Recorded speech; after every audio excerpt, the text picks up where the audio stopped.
কৃষ্ণ শ্ৰীমন্ত শংকৰ হৰি ভকতৰ জানা যে নকল্পতৰু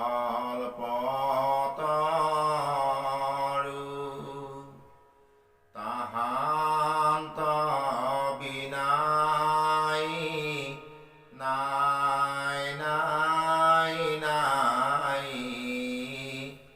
আমাৰ পৰম গুৰু তাহান্ত বিনাই নাই নাই নাই আমাৰ পৰম গুৰু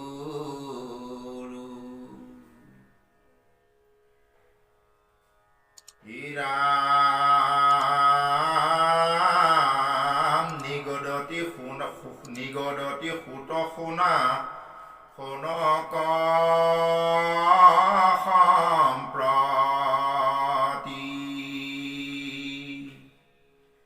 যেন মহাসাপ পাইলা নিপতি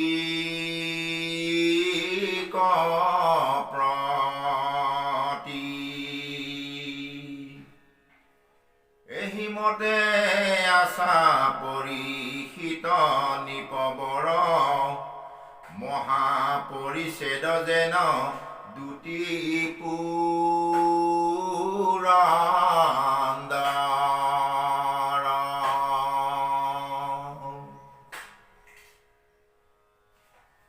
ভিত্ত যেন হাতে পিঠি বীৰৰ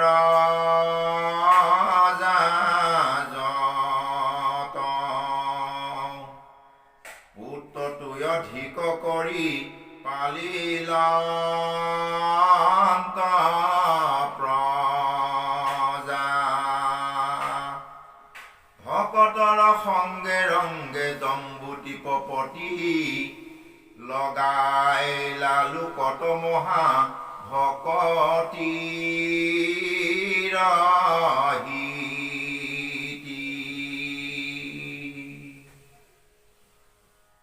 কৃষ্ণ প্ৰভুসকল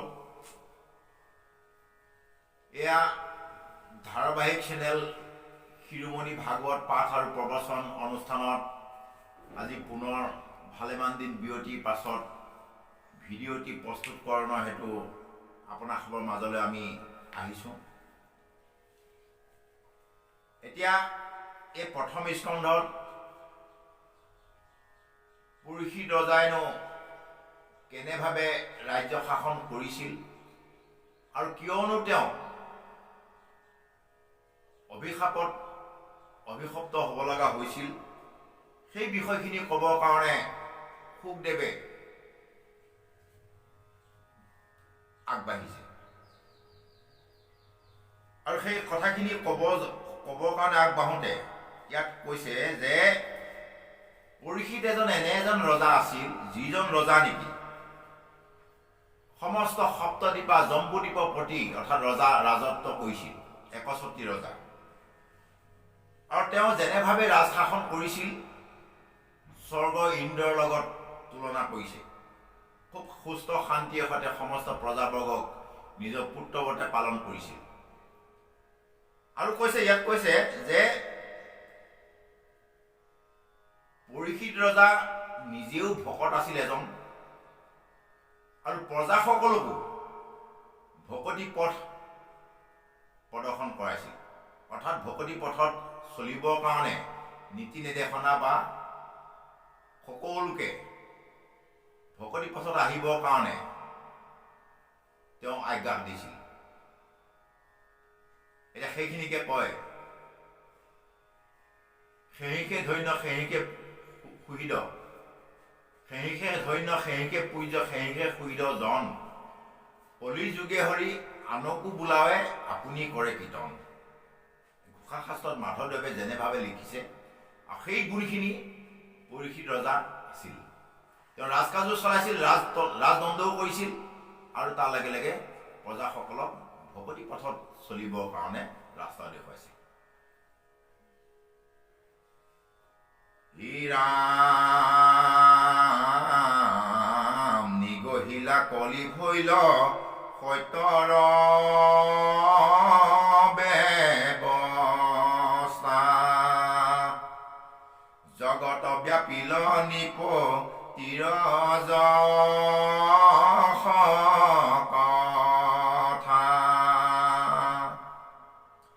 দিনেক ধনুক ধৰি সৈন্যে নিপতি, বনক গৈলন্ত মৃগ মাৰিবা প্ৰতি, পলাইল মহামৃগ গোট বিজুলি চতকে, তাৰ পাছ লাগি যাই নিপতি ঘূতকে, পিৰিল ভাগৰে দেখি ভৈল কতু দূৰ, অভৈলন্ত নিপতি সোধা তীক্ষ্ণাত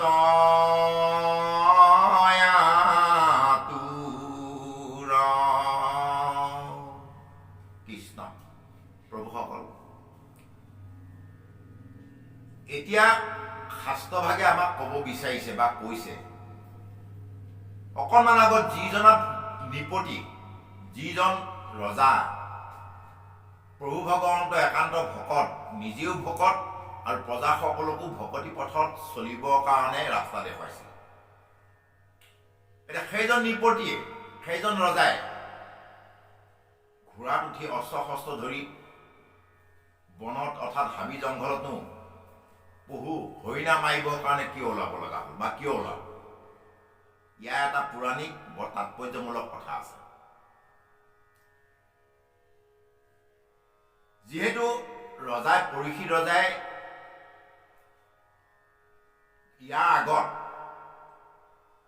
কলিয়ে যেতিয়া ধৰ্ম আৰু পৃথিৱীক বিভিন্ন প্ৰকাৰে অত্যাচাৰ কৰি আছিল, সেই কলিকো গৈ শাসন কৰি কলিৰ যিখিনি নেকি সীমিত তেওঁ প্ৰকোপ, সেই সীমিত প্ৰকোপখিনিহে কলিয়ে ব্যৱহাৰ কৰিব পাৰিব বা প্ৰজাসকলক বা মনুষ্যসকলক কলি মায়া পাশত আবদ্ধ কৰিব পাৰিব।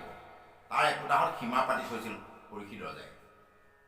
তেনেহেন এজন ৰজাই পুনৰ আকৌ সেই এনে এটা কৰ্ম, যি কৰ্ম নেকি জীৱ হত্যা মানে মহাপাপ, শাস্ত্ৰই কয় আমাক। আৰু সেই জীৱ হত্যা কৰিবৰ কাৰণে পৰীক্ষিত ৰজাই ঘোঁৰাত উঠি অস্ত্ৰ শস্ত্ৰ ধৰি প্ৰজা সৈন্য সমন্তলৈ হাবিলৈ ওলাইছে। ইয়াৰ কাৰণটো হ'ল এইটোৱেই, এদিনাখন পৰীক্ষিতে তেওঁ ৰাজভঁৰালত সোমাই কেনেকুৱা কি বস্তু ক'তনো কেনেকৈ আছে বা কিমানো ধন সম্পত্তি আছে সেইখিনি চাবৰ কাৰণে ৰাজভঁৰালত প্ৰৱেশ কৰিল। আৰু ৰাজভঁৰালত প্ৰৱেশ কৰি যি নেকি ৰাজভঁৰালৰ চন্তৰী প্ৰহৰী তেওঁ এপেনৰ পৰা দেখুৱাই গৈ আছে ৰাজভঁৰালত যিমান যি সম্পত্তি আছিল। আৰু সেই সম্পত্তিসমূহ দেখুৱাই যাওঁতে এটা চুকত এটা সৰু বাকচত মানে তালা লগোৱা হৈ আছে। তেতিয়া পৰীক্ষিতে প্ৰশ্ন কৰিছে যে এইটোত কি আছে? আৰু সেই তেতিয়া চন্তৰীও নাজানে, অৰ্থাৎ ষ্ট'ৰ কিপাৰ যিজন নেকি ষ্ট'ৰমেন তেওঁ নাজানে। নজনা দুখত কি কৰিলে, বাকচটোত মানে চাবি খুলিলে। যেতিয়া চাবি খুলিলে তাত এখন সুন্দৰ মুকুট এখন আছে। তাত এখন সুন্দৰ মুকুট, যি সময়ত পৰীক্ষিত ৰজাই এটা সময়ত কলিক সোণতো বাসা দি থৈছিল, সোণত কলি থাকিব, আৰু সেই সোণৰ এখন মুকুট আছিল। সেই সোণৰ মুকুটখন কাৰ আছিল? জৰাসন্ধ ৰজা। পাণ্ডৱে যেতিয়া ৰাজসূয় যজ্ঞ পাতিছিল, সেই ৰাজসূয় যজ্ঞৰ সময়ত ভীম, অৰ্জুন আৰু কৃষ্ণই গৈ জৰাসন্ধক বধ কৰি সেই জৰাসন্ধৰ মুকুটখন ভীমে লৈ গুচি আহিছিল। আহোঁতে তেতিয়া যুধিষ্ঠিৰ ধৰ্মৰাজ, যেতিয়া ধৰ্মত সেইসমূহ কোনো প্ৰয়োজন নাই, সোণৰ কোনো মূল্য নাই, সেই তেতিয়া ধৰ্মৰাজ যুধিষ্ঠিৰে ক'লে বুলি ঈশ্বৰৰ ভিতৰতে থৈ দিয়াগৈ, মোক কোনো প্ৰয়োজন নাই এইবিলাক বস্তু। সেই তেতিয়া বাকচটোতে সোমোৱাই পেলাই তাত থৈ দিছিল। সেই মুকুটখন দেখি পৰীক্ষিতৰ সেই মুকুটখন পিন্ধিব মন গ'ল, অৰ্থাৎ ধাৰণ কৰিব মন গ'ল। মুকুটখন ইমানেই সৌন্দৰ্যপূৰ্ণ। সেই সময়ত জৰাসন্ধতকৈ ভাল মানে দামী সৌন্দৰ্যপূৰ্ণ মুকুট কাৰো নাছিল, জৰাসন্ধই আছিল। সেই মুকুটখন পৰীক্ষিতে ধাৰণ কৰাৰ লগে লগে ইতিমধ্যে সোণত কলিক বাসা দি থৈছে পৰীক্ষিতে নিজ মুখৰ বাক্য। সেই তেতিয়া অনিচ্ছভাৱে কলিয়ে সেই সোণত প্ৰৱেশ কৰি, যেতিয়া সোণত মানে প্ৰৱেশ কৰা মানে মুকুটখন ধাৰণ কৰা মানে কলিক পৰীক্ষিতে নিজৰ মাথাত ধাৰণ কৰি ল'লে। আৰু নিজৰ মাথাত ধাৰণ কৰি লোৱাৰ লগে লগে তেতিয়া কলিয়ে নিজৰ মায়া দেখুৱাবৰ কাৰণে আৰম্ভ কৰিছিল। আৰু সেই মায়া দেখুৱাব আৰম্ভ কৰা হেতুকেহে পৰীক্ষিত ভকত মহাভকত হোৱা স্বত্তেও তেওঁ এটা অকৰ্ম কৰ্ম কৰিবৰ কাৰণে মনটোৱে আগুৱাই গ'ল। কাৰণ হ'ল সেইটো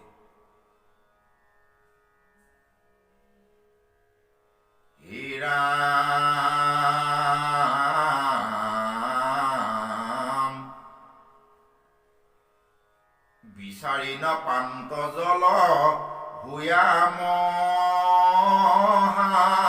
শান্ত্ৰ আছে আসমে কপাছে তৈতে পশিলান্ত্ৰ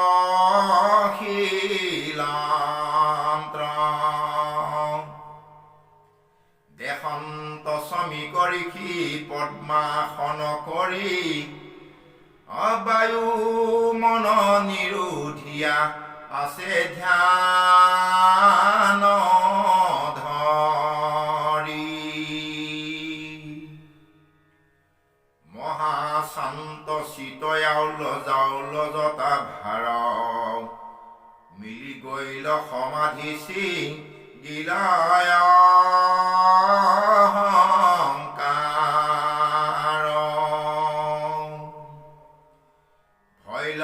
ব্ৰহ্মময় নাহি গাঁৱত চেতন তৃষ্ণা তুৰ হুয়া ৰাজা বুলিলা বচন।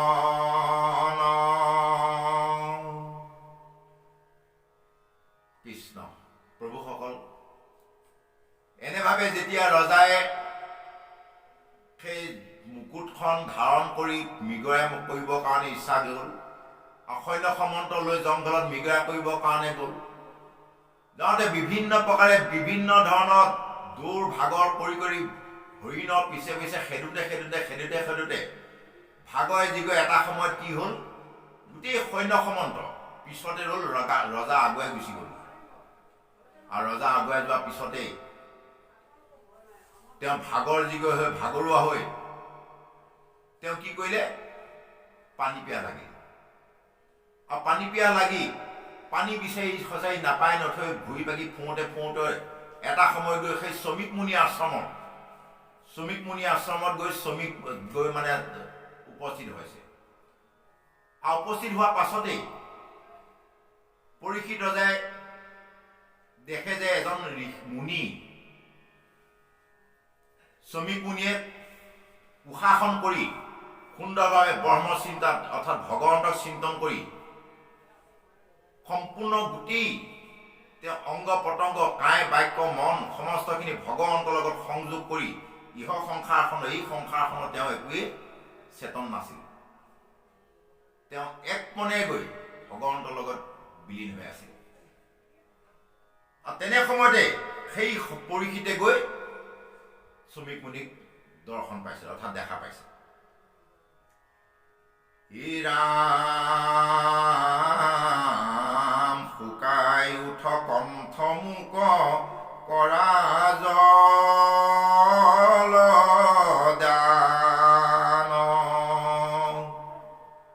দুনাই মাতন্তনে দন্ত সমিধান তৃষ্ণাই পীড়িত নিপখুজি নপায় পানী কৰিলন্ত কুপচমি ককমহামানি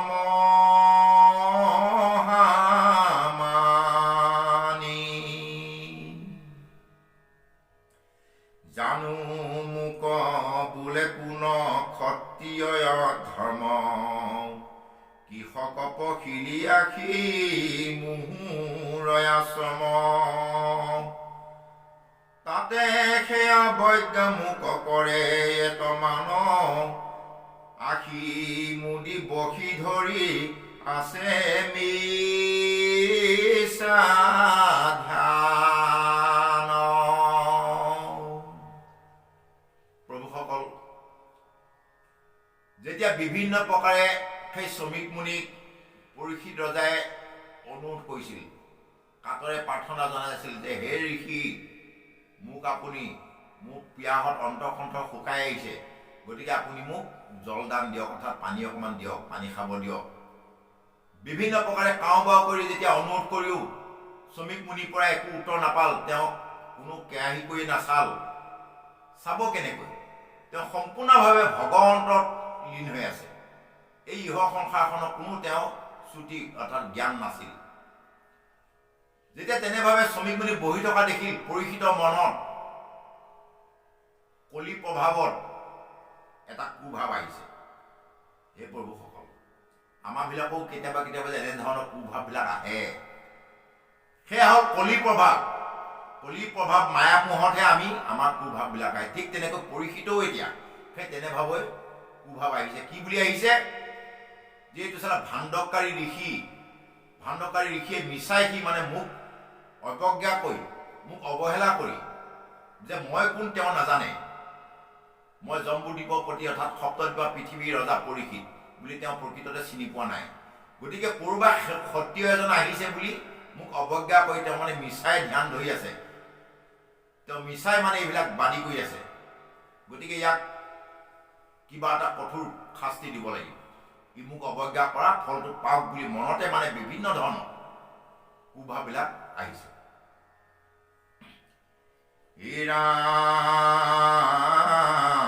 ৰামেহি বুলি মৰা সাপ আনি ধনুয়াগে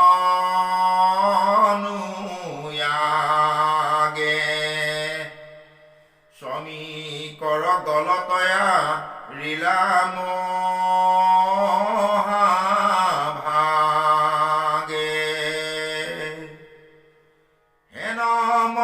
মতি নতু মিলে একো কালে হস্তিনাপুৰক পাছে গৈলা মহিপাল শ্ৰমিকৰ তনয়তে জৰ্চি সিংগী পাছে ঋষি পুত্ৰ সমেশেৰি খেলাৱন্তে আছে শুনিলন্ত ধ্যান তয়া সন্তে মূৰ বাপ পৰীক্ষিত ৰাজা গলে আৰিলে কসাপ। প্ৰভুসকল, এনেভাৱে কলি প্ৰকোপত পৰি এজন সন্তশিষ্ট ৰজাই এজন মহাভকত, যি নেকি ব্ৰহ্মক চিন্তা কৰি ব্ৰহ্মৰ লগত বিলীন হৈ থকা ঋষিক ধ্যানস্থ অৱস্থাত থকা সময়তেই পানী খোজাত পানী নাপায় উদাস্মিত হৈ খঙত স্বজ্ঞান শ্ৰুতি জ্ঞান সমস্ত হেৰুৱাই ওচৰতে মৰি পৰি থকা এটা সাপ ধনু আগৰেখতে আনি সেই শ্ৰমিক মুনি ডিঙিত অলমাই দিলে। আৰু সেই কৰ্মটো কৰি সুন্দৰভাৱে ৰজাই নিজৰ ৰাজ্যলৈ ঘূৰি আহিল। আজি শান্তিৰে সৈতে গা পা ধুই ৰাজসিংহাসনত বহি আৰাম কৰি আছে। ইতিমধ্যে সেই শ্ৰমিক মুনি পুত্ৰ সিংগী মুনি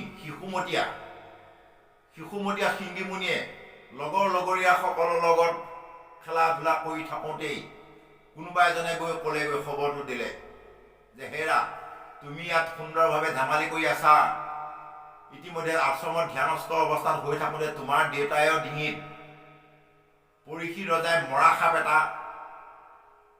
ডিঙিত মেৰিয়াই দি থৈ গুচি গ'ল। তুমি চোৱা গৈছিল বাৰু কেনেপাত দেখি আছে, কেনেপা ধৰণৰ দেখে। এনেভাৱে সেই শ্ৰমিক মুনি পুত্ৰ সিংগী মুনিক লগৰীয়াসকলৰ ভিতৰৰে এজনে গৈ খবৰটো দিলে।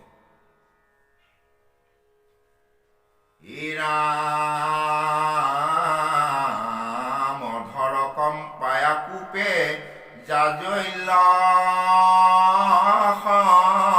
সমান ঋষি সুত মধ্যে কুদ্ধে দিলা সমিধান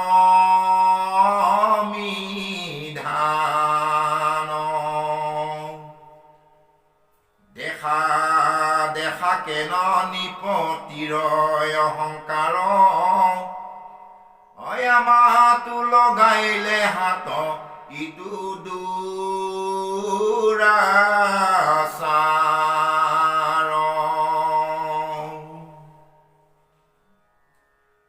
সমীপতে জানিলো মিলিলতাৰ কাল ব্ৰাহ্মণে সে পাতে সতী অকদাৰ পাল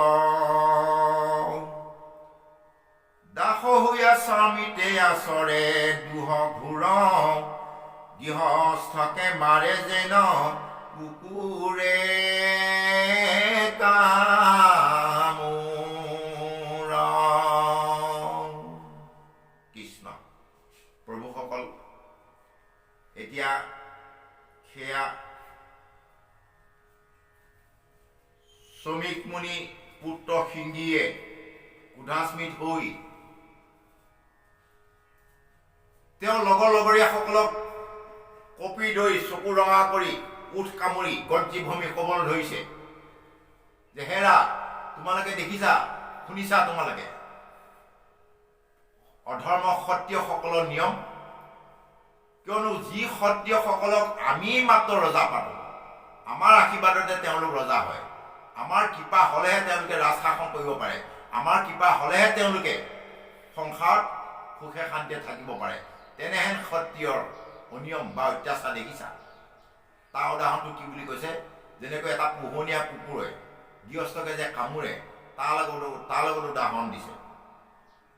আৰু উদাহৰণ দি বিভিন্ন প্ৰকাৰে গৰ্জি ভূমি গৰ্জন কৰি যে মই তাৰ প্ৰতিশোধ ল'ম, ইয়াৰ প্ৰতিশোধ যদি নলওঁ তেতিয়াহ'লে আৰু ওপৰলৈ যাব তেওঁলোক, বা আৰু তেওঁলোকৰ অত্যাচাৰ বাঢ়ি যাব, গতিকে ইয়াৰ প্ৰতিশোধ ল'বই লাগিব। এনেভাৱে শ্ৰমিক মুনি পুত্ৰ সিংহী মুনিয়ে সিদ্ধান্ত লৈছে।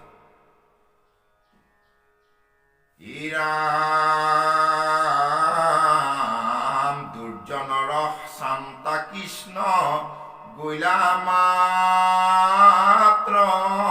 এৰি এতেকে আমতে দুষ্টে লগাইলে কখেৰি দেখাত পুবলে আজি তাক কৰো দণ্ড এহি বুলি উঠিলাৰি শিৰসূত চন্দ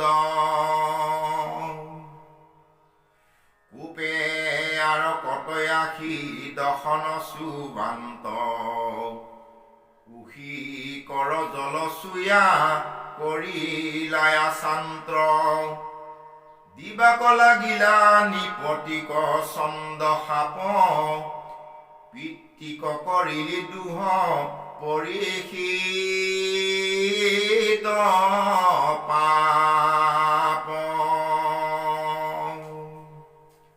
আৰু এনেভাৱে তৰ্জন গৰ্জন কৰি শ্ৰমিক মুনি পুত্ৰ সিংহী মুনিয়ে বিভিন্ন প্ৰকাৰে নিজৰ শক্তি পৰিচয় দি প্ৰকাশ কৰিছে যে প্ৰকৃততে এজন ঋষিৰ যি নেকি ভগৱন্তক তপস্যা কৰা বা ভগৱন্তক ধ্যান ধাৰণা কৰা, ভগৱন্তৰ পৰা পোৱা ফলৰ শক্তিখিনি মই আজি সম্পূৰ্ণভাৱে ব্যৱহাৰ কৰিম, আৰু ব্যৱহাৰ কৰি পৰীক্ষিতক মই ইয়াৰ উচিত দণ্ড দিম। এইবুলি পৰীক্ষিতক গালি পাইছে, হে পৰীক্ষিত, তই এটা মহাপাপী, তই নাজান, তই যিহেতু মোৰ পিতৃক দুখ কৰিলি, অৰ্থাৎ মোৰ পিতৃক অনিষ্ট কৰিলি, মোৰ পিতৃক অসন্মানী কৰিলি, গতিকে তোক মই খুদাই নেৰো। এনেভাৱে ভাবি এচুলো জল পানী, এচুলো পানী লৈ সেই পানী চুলোত কায় মনোবাক্যে ভগৱন্তৰ ওচৰত অৰ্পণ কৰি ভগৱন্তক ধ্যান ধাৰণা কৰি ভগৱন্তৰ পৰা যিমানখিনি শক্তি পাইছিল সমস্ত শক্তি সেই পানী চুলত অৰ্পণ কৰি শিঙি মুনিয়ে অভিশাপ দিব প্ৰস্তুত হৈছে কৃষ্ণ। হে ৰাম সপ্তম দিনতে তোক তক্ষকে দংশুক বিষবহ্নি লাগিয়া শৰীৰ ভস্ম হুক আউৰ যেন আনে দুহ নকৰে ঋষিক এহি বুলি লৰি গৈলা দেখিলা প্ৰীতিক।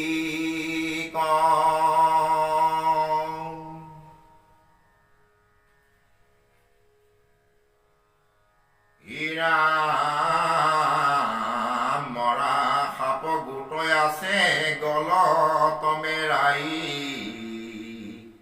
পিতৃৰ অৱস্থা দেখি অগনি উধাই মৰিলন্ত বাপ বুলি শিশুৰ বিষাদ কান্দন্ত লুটাৰি পাৰি কৰিয়াত নাদ।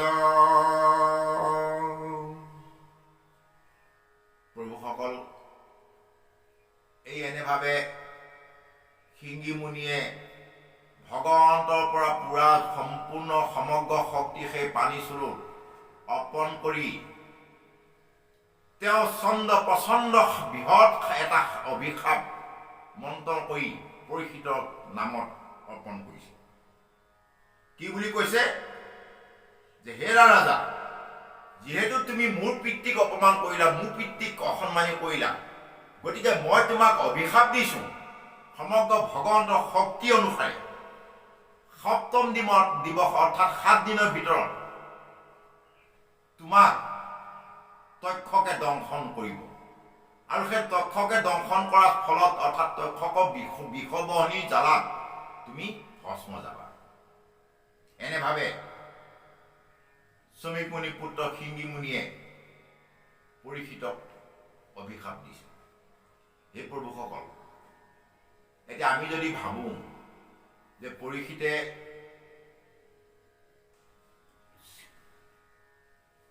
মহাপাপ কৰিছিল, জ্ঞানস্থ ঋষিৰ ডিঙিত মৰা সাপ ওলমাই দিছিল, গতিকে তেওঁ অভিশপ্ত হ'ল আৰু পৰীক্ষিত 7 দিনৰ ভিতৰতে মৃত্যু হ'ল।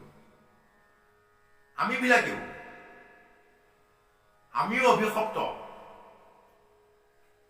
আমি কেতিয়া অভিশপ্ত হৈছোঁ? প্ৰত্যেকে যিখিনি সময়ত মাতৃ গৰ্ভৰ পৰা ভূমিষ্ঠ হৈছিলোঁ অৰ্থাৎ ভূমিষ্ঠ হৈছোঁ, সেইদিনাখনৰ পৰাই আমি অভিশপ্ত হৈছোঁ। সেইদিনাখনৰ পৰা অভিশপ্ত কেনেকৈ হ'লোঁ? আমাৰ ভিতৰতে আমিবিলাকেও 7টা বাৰৰ ভিতৰতে আমাৰ মৃত্যু অনিবাৰ্য। সোম, মঙল, বুধ, বৃহস্পতি, শুক্ৰ, শনি, দেও, এই 7 দিনৰ ভিতৰতে আমাৰো মৃত্যু অনিবাৰ্য। পৰীক্ষিতে যেনেকৈ 7 দিনৰ ভিতৰত মৃত্যু হৈছিল, 7টা বাৰৰ ভিতৰত আমিও মৃত্যু হ'ব লাগিব। গতিকে আমিও অভিশপ্ত। ইয়াৰ বাহিৰে কোনো মৃত্যু হ'ব নোৱাৰে বা কোনো কলৈকো যাব নোৱাৰে। 7 দিনৰ ভিতৰত মৃত্যু হোৱাটো আমাৰ অনিবাৰ্য, 7টা বাৰৰ ভিতৰত। গতিকে আমিও অভিশপ্ত। আৰু আমি দুখ লগানো কিহত? আমি কেতিয়া দুখ লগাইছোঁ? পৰীক্ষিতে যেনেকৈ শ্ৰমিক মুনিক দুখ লগাইছিল, গতিকে অভিশপ্ত হ'ল। আমি দুখ কেতিয়া লগাব? আমি ইয়াৰ আগৰ জন্মতে দুখ লগাই আহিছোঁ। আগৰ জন্মটোত দুখ লগোৱা মানে অভিশপ্ত হৈ পূৰ্বজন্মৰ কৰ্ম বাসনাখিনি বৰ্তমান আমি ভুগি আছোঁ। পূৰ্বজন্মৰ কৰ্ম বাসনাখিনি ভুগি আছোঁ যেতিয়া পৰীক্ষিতে যেনিবা 7 দিনৰ পিছত ভুগিল, আমি পূৰ্বজন্মত কৰি অহা কৰ্মখিনি বাসনা ভুগি আছোঁ। গতিকে পূৰ্বজন্মত আমি যদি শুদ্ধভাৱে কৰ্মখিনি কৰিলোহেঁতেন, পুনৰ আকৌ জন্ম কেতিয়াও নহ'ব। আৰু জন্ম নহ'লে কি হ'ব? 7 দিনৰ ভিতৰত মৃত্যু, 7টা বাৰৰ ভিতৰত মৃত্যু নহয় আমাৰ। তাৰমানে জন্ম মৃত্যু চকৰ পৰা হাতে যাব। ঠিক তেনেকৈ মানৱ জাতিটো আমি মানুহ হোৱা হেতুকে, যিহেতু দেহ শ্ৰেষ্ঠ, যি জীৱই নেকি পূৰ্বজন্মত সৎকৰ্ম কৰে, ভাল কৰ্ম কৰে, বহু পুণ্যৰ ফলতহে মানৱ দেহটো পায় জীৱই।